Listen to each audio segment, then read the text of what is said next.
Yo sobre mi existencia no he reflexionado en sentido filosófico, sino si es que he reflexionado sobre el tema solo en sentido existencial, quejándome, por ejemplo, del egoísmo de mis congéneres humanos, criticando la falta de reconocimiento o cosas por el estilo que son el pan de cada día de pensadores y filósofos, sobre todo en un país como este, que no es precisamente el más proclive a reconocer ese tipo de esfuerzos.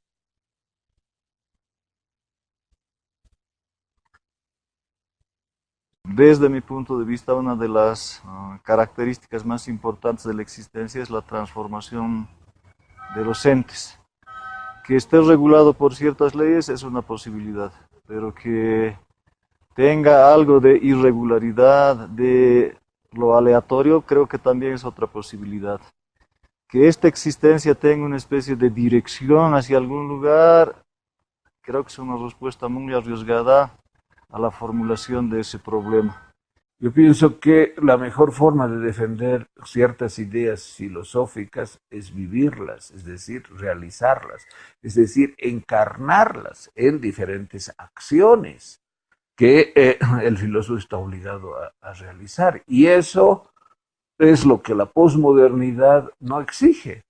Permite cualquier contradicción, permite cualquier inconsecuencia, incoherencia como algo natural. Y en ese sentido, atenta contra la vida filosófica. Tal vez la respuesta más modesta es decir que la existencia es un misterio. Cuando empezamos a adjetivar la filosofía, entonces deja de ser propia. Cuando yo golpeo esta mesa, por ejemplo, vibra, tiene una frecuencia de vibración de cierta cantidad de vibraciones por segundo. El oído humano tiene la capacidad de poder captar desde 23 hasta 22.000 vibraciones por segundo, ¿ya? Pero hay otros sonidos que están más allá, o más abajo inclusive. El oído humano no puede captar esto. Lo mismo pasa con el olfato, etcétera, etcétera, ¿verdad? Es más, tal vez en base a esto podríamos llegar a plantear que nuestra configuración física, nuestra anatomía, es una especie de respuesta a la naturaleza. ¿Por qué? Pensaremos en lo siguiente. ¿Por qué hay ojos?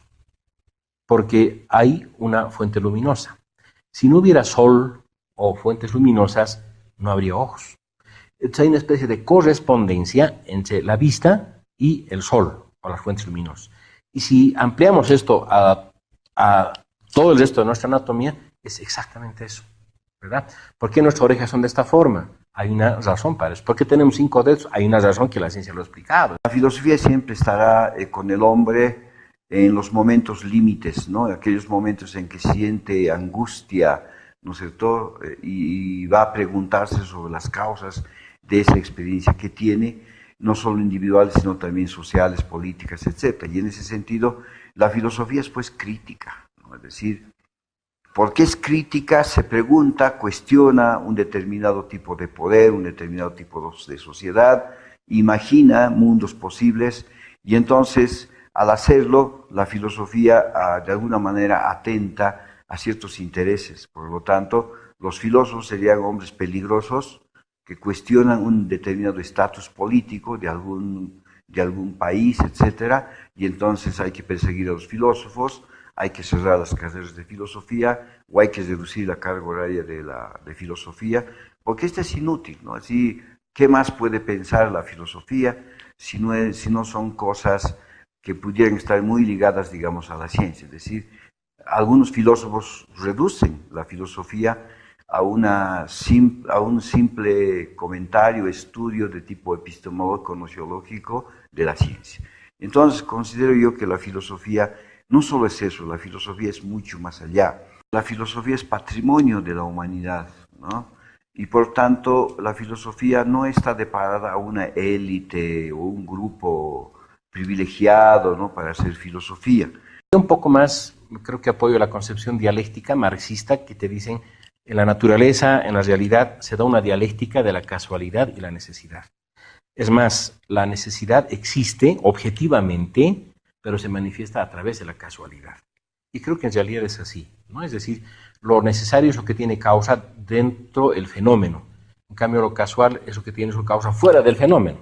Pero si analizamos los complejos procesos políticos, sociales, comunicacionales, epistemológicos, se manifiesta estrictamente así, que lo necesario existe, pero nunca lo necesario es conocido directamente, sino que se manifiesta a través de la casualidad. Yo creo que la filosofía puede decirnos algo de la muerte si la muerte un poco la desindividualizamos o la desbiologizamos, es decir, no la pensamos en el patrón del ciclo de vida, más bien todo lo contrario. Si la pensamos como discontinuidad, es decir, como ruptura, ¿no? Y no solo por ende de los individuos o de los seres vivos, ¿no?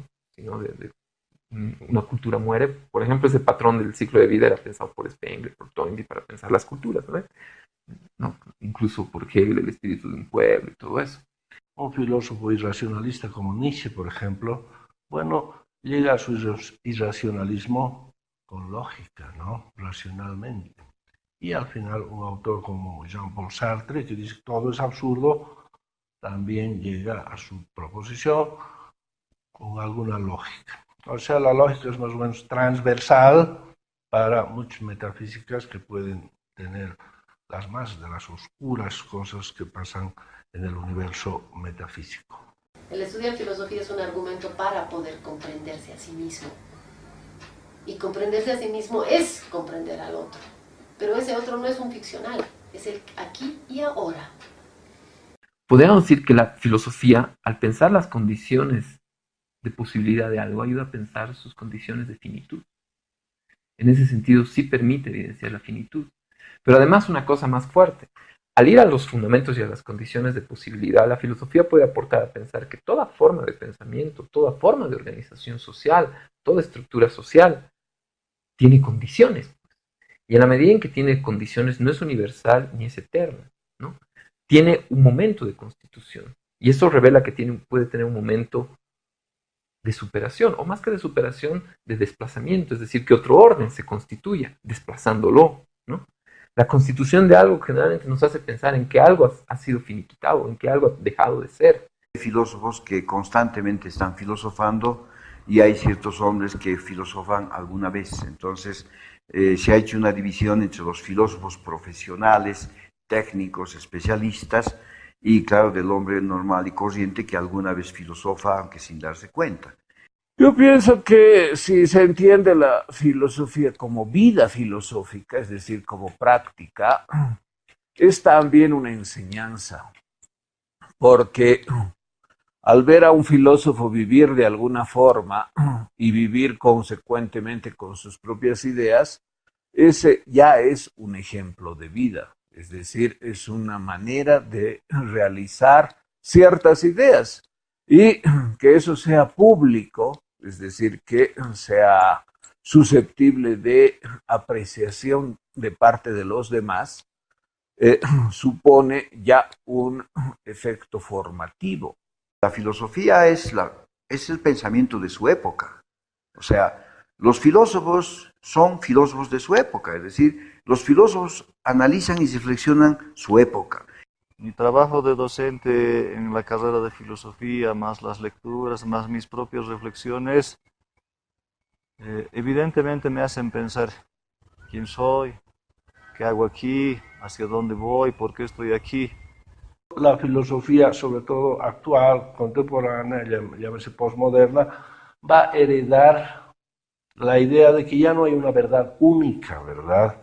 Por ejemplo, viene Descartes, demuestra la existencia de Dios y nos obliga a todos a ir a misa, ¿correcto?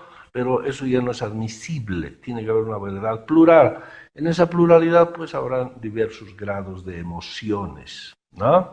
Me parece muy racional. Yo tengo muchas emociones por la belleza del universo, por una última creencia en la bondad humana. Sobre todo mi fe es considerar que el interlocutor, el otro filósofo puede ser convencido. Eso es, ¿verdad?, tener una fe enorme, ¿no?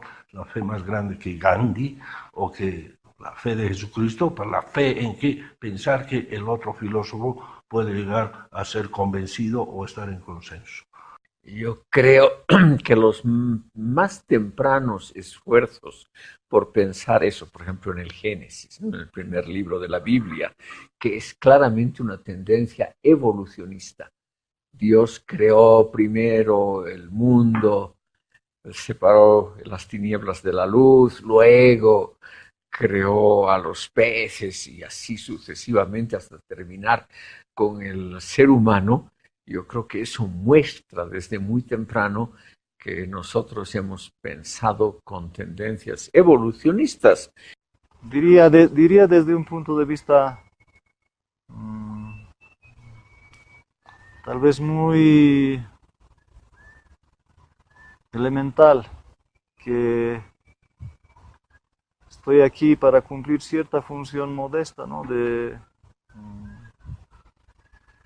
colaborar a los estudiantes en la búsqueda de sus propias concepciones, de la formulación de sus propios problemas y la construcción de sus propias metodologías para la reflexión filosófica. Yo conozco mucha gente que se aproxima a la filosofía como una herramienta crítica para más bien tratar de superar un estado de situación. Eso podría leerse como la búsqueda de hallar la forma de revelar la finitud de algo, es decir, que un estado de situación revele sus límites y por tanto las condiciones de su superación, de su trascendencia, es decir, de ir más allá.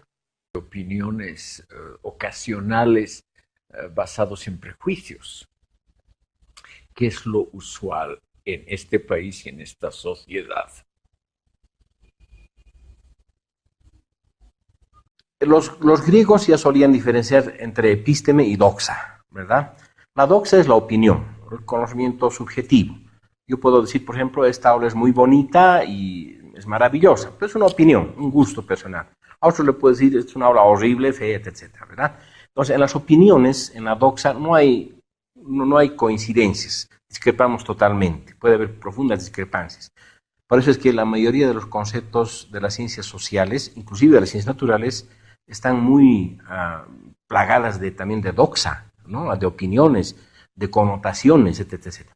En cambio, la epísteme es el conocimiento objetivo, el conocimiento que lo puedes probar científicamente, ¿verdad? Y creo que la filosofía ha pasado o está pasando durante ya muchos siglos de la doxa a la epísteme. Yo me intereso por los hombres, no por el hombre. Que no puede leer su realidad actual, entonces no filosofa, sino repite pensamientos, ¿no? Mendiga pensamientos, ¿no? Trae a colación a fulanito, a merenganito, a sutanito, pero no es capaz de leer su propia realidad. Lo que ha pasado en Bolivia y América Latina es que hemos abanderado corrientes filosóficas, doctrinas filosóficas, como el liberalismo, como el positivismo, como el marxismo, pero no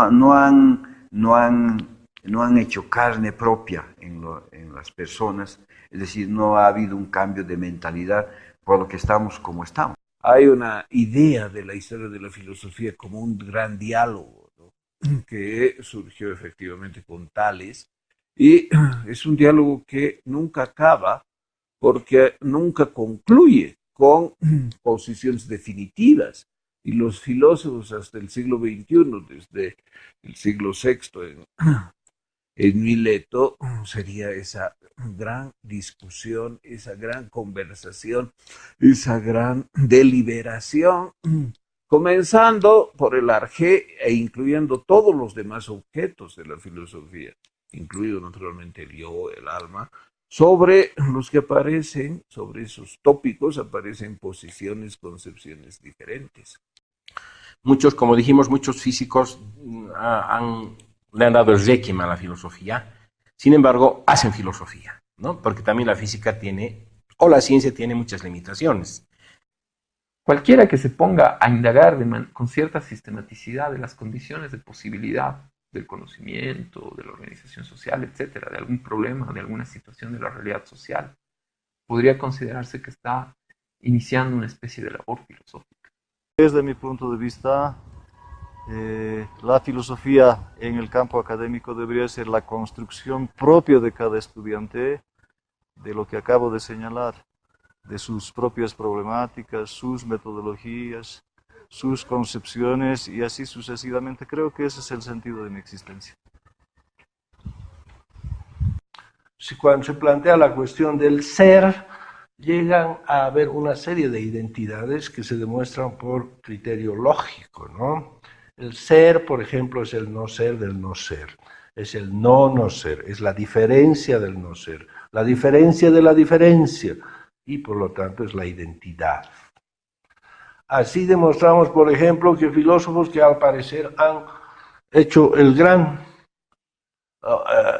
avance en filosofía, como un Martin Heidegger dice, del ser no sabemos nada. Bueno, acabo de demostrarle que el ser es la identidad y eso no se puede ocultar. Es correcto, correcto. No me importa si usted por ahora está convencido o no, pero eso es así. Y entonces una de las identidades del ser es justamente la razón, y la razón tiene que ser conciencia, ¿correcto? Si se mira bien, la conciencia es nomás una idea, es un concepto lógico que camina con la seguridad de que no vamos a terminar el sistema científico en un idealismo, ¿no? Porque los filósofos que no se dejan convencer son aquellos que viven presos de la ideología. Entonces, a todas pues piensan que todo lo que se dice es ideología. Si se dice conciencia, si hay conciencia en el sujeto y en el objeto, ya somos idealistas. Yo insisto en que es algo lógico, es una identidad del ser, ¿no? La mayoría de los análisis concuerdan que Lenin y Stalin amaban a la humanidad en abstracto, pero no a los seres humanos en concreto. Y por eso, con una facilidad extraordinaria, ellos mandaban a los hombres de carne y hueso al otro mundo, porque lo que importaba era la humanidad en abstracto y su posible éxito futuro. Bolivia es un abstracto. Yo creo que lo que más daña la posibilidad de tener un pensamiento y una reflexión es partir de abstracciones tan grandes como decir Bolivia, Latinoamérica. Yo creo que esa es una ficción. Creo que en gran medida todavía seguimos repitiendo las filosofías de moda, ¿no? En el caso nuestro seguimos siendo hermeneutas, ¿no? Como decía Pablo Guadarrama, hermeneutas exquisitos, ¿no? Que solo nos dedicamos a interpretar a los filósofos de Occidente, ¿no? Como decir, ¿qué quiere decir Heidegger cuando dijo qué? Entonces nos ocupamos de decir esas cosas y en ese sentido Pablo Guadarrama tiene razón, creo que nos hemos convertido en muchos casos en hermeneutas exquisitos y la filosofía no es solo eso, no es solo leer a los filósofos. La filosofía también es acción, es vivencia, es dinámica en la medida en que puede inmiscuirse y puede responder a problemas digamos, de toda índole, ¿no? Pasando por la cultura, el deporte, la moda, el arte, etcétera, son todos temas susceptibles de ser filosóficos. Entonces, esa es la gran, diríamos, fortaleza teórica de la filosofía. No agotarse en una verdad que termina siendo pequeña. Es decir, creer que hay una definición última y cerrada es asesinar a la filosofía. La filosofía siempre está abierta a la discusión, a las nuevas ideas. No se hace filosofía en soledad, por más que queramos recuperar al Descartes sentado al lado de su chimenea. Finalmente eso implica situarse en una problemática acumulada, ¿no? O sea, agarrar cualquier texto de filosofía, o sea, lo que va a hacer es dialogar con los textos filosóficos para interrogar determinadas áreas problemáticas. Por ahí para interrogar a los mismos filósofos, pero en general no se puede desprender de ese ámbito. Ahora, ¿necesitas ser formado en filosofía para hacer eso? Sin duda que no. Heráclito decía que la naturaleza ama esconderse. Y quizá con otras preguntas, pueda desarrollar algo más del sistema, aunque no estoy autorizado a declarar todos los secretos del sistema. Meterse en un debate, por más teórico que sea, es una dimensión práctica. En ese sentido, más bien desde la propia filosofía podría cuestionarse, de hecho se cuestiona, esa distinción tajante entre práctica y teoría, ¿no? O sea, no hay una distinción, la teoría es una forma de práctica, que además está amparada en determinadas instituciones que tienen una concreción absoluta. La universidad es una institución, o la academia, o lo que quieras llamar, con una concreción tan fuerte como la de una fábrica, y que define sus formas de prácticas al interior, como la fábrica va a definir sus formas de práctica productiva. La academia va a definir sus formas de práctica productiva. Que una no se canalice directamente en la transformación en dinero es otra cosa, digamos, ¿no? Y que otra lo haga de manera mucho más evidente o genere una materialidad tangible. Pero incluso hasta en el ámbito de una empresa eso puede ser debatible, piensa en los servicios y demás cosas, ¿no? O sea, esta noción de la práctica vinculada a una materialidad, sin duda ya es casi indefendible en estos tiempos contemporáneos, ¿no? Era tal vez bajo la metáfora de la producción del siglo XVIII, se más vinculado en un principio al producto de la tierra que crece o a la producción de mercancías, ya. Pero en este tiempo eso es ya casi indefendible. El ser humano tiene la pretensión de formular leyes aquí y allá, pero ¿cuántas de esas leyes han resultado falsas? Entonces no todo lo que se llama ley es una ley, ¿no? Debería haber cierta correspondencia desde mi punto de vista con lo que está ahí afuera. Al interior de la ciencia y de las instituciones científicas también hay discriminaciones raciales, de género, etcétera, etcétera, ¿no? Y de alguna manera, diremos, el pertenecer a una clase social o tener una ideología influye incluso en las construcciones de las hipótesis, de las teorías, de las ecuaciones inclusive. Y yo comparto esa idea de que hay que interesarse por los hombres de carne y hueso y no por el hombre en abstracto. Yo nunca he visto a la humanidad, pero he visto a hombres concretos. La sociedad en general nunca ha reconocido la labor de los filósofos. Esa es una constante. El único filósofo que ha sido enterrado con una inmovilización enorme ha sido Sartre.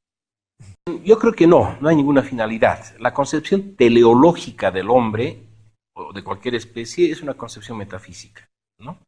En realidad no hay ninguna finalidad, ni siquiera hay un sentido. El hombre construye culturalmente sentidos de acuerdo a sus circunstancias históricas, pero no es que haya un sentido como plantea el fideísmo, la teología. No hay nada de eso, ¿no? Simplemente somos un fenómeno, diremos, en cierto modo accidental, en el sentido en que se han dado ciertas condiciones para que aparezca la vida, ¿no? La unión sinergética de carbono, hidrógeno, oxígeno, etcétera, etcétera, nuestros elementos componentes, y estamos evolucionando y desarrollándonos y nada más, sin ninguna finalidad absolutamente, ¿no? Eso de la ciencia infusa o del punto omega, del que habla, por ejemplo, Teilhard de Chardin, es pura especulación, pura fantasía bonita, pero no tiene nada que ver con la realidad. ¿Cuál es el principio de la función ideológica? La ficción que crea Descartes en su propia filosofía. Es decir, la posibilidad de la existencia de generales, trascendentales, ¿no? Cuando Descartes decía, es que existe algo que me ha puesto la idea de infinito, está hablando de un trascendental. Y está hablando de esos trascendentales generales, abstractos, que nadie los podría pensar, sino que son introducidos desde afuera a, ¿no ve? Bueno, es lo mismo que está pasando actualmente. Que la identidad del ser es la razón y justamente la identidad es una categoría más del ser.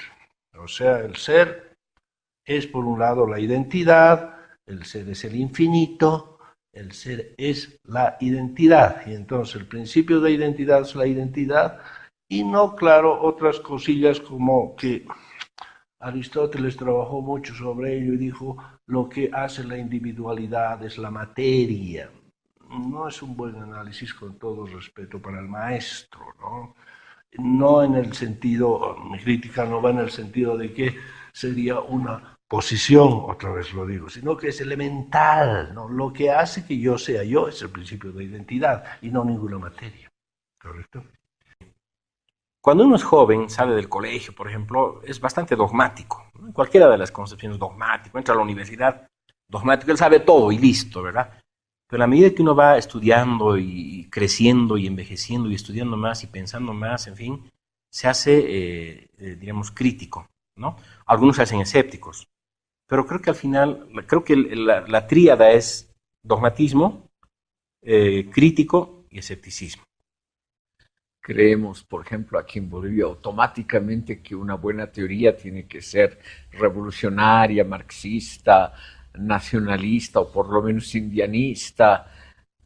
Y creo que un buen aporte de la filosofía es cuestionarnos si esos prejuicios tan amplios, tan populares, tan sólidos, si esos son verdaderos o no.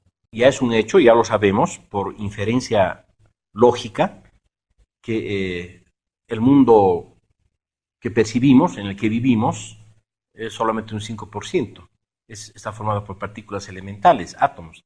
Pero el otro 20% y el otro 70% es la materia oscura y la energía oscura que no está formada por átomos. Entonces, ¿qué es eso en realidad? Nos queda todavía muchísimo por comprender y por conocer, ¿no? Entonces, conocemos una franja de la realidad, de acuerdo a nuestra capacidad sensorial, conocemos una franjita chiquita de lo que llamamos la realidad, la naturaleza. Pero creo que nos cuesta muchísimo, nos va a costar muchísimo todavía, diremos, conocer mucho más, ¿no? Y lo triste es justamente eso, que tú, cualquiera de nosotros, yo, que me desespero por saber qué es todo esto, me voy a morir con el mismo enigma con el que he nacido. Yo creo que es una buena oportunidad para reflexionar sobre los alcances y la verdad profunda del marxismo, sobre todo en la versión leninista, y de todo aquello que han significado las tendencias a las grandes abstracciones, a la verdad que estaría inmersa en esos dogmas y a lo que han llevado esos experimentos basados en teorías tan abstractas. Que la realidad en singular tampoco existe. ¿Qué es la realidad en singular? Lo que existe son diversos ámbitos de realidad. Algunos casos muy conectados, en otros casos con autonomías relativas. De hecho, me cuesta pensar en algo que no sea en el fondo práctico. En general, los filósofos no han sido valorados por la sociedad. Entonces, no hay que creer que si uno empieza a escribir va a tener gran reconocimiento. No. Además, si uno escribe de manera crítica, molesta a la sociedad. Y la sociedad en general no es autocrítica. No le gusta escuchar lo que es. No le gusta escuchar lo que debe ser. Y en ese sentido, decir que la sociedad valora a los filósofos o pide a los filósofos que trabajen y hagan ideas o realicen críticas, no es cierto. Al contrario, la sociedad en general es complaciente con su propia estructura y su propio sistema y sus propias contradicciones que trata de aminorarlas o oscurecerlas en el sentido de que no sean patentes. No hay que perder de vista, por ejemplo, una expresión que me parece linda para discutir, que es la noción, no sé si conocen, de efecto de teoría, que paradójicamente ha sido propuesta por un antropólogo sociólogo, por Bourdieu. Y el efecto de teoría tiene que ver con la idea de que en la medida en que algo dice algo, lo voy a simplificar, en que algo dice algo, piensa en los performativos de Austin, este es un filósofo del lenguaje ordinario.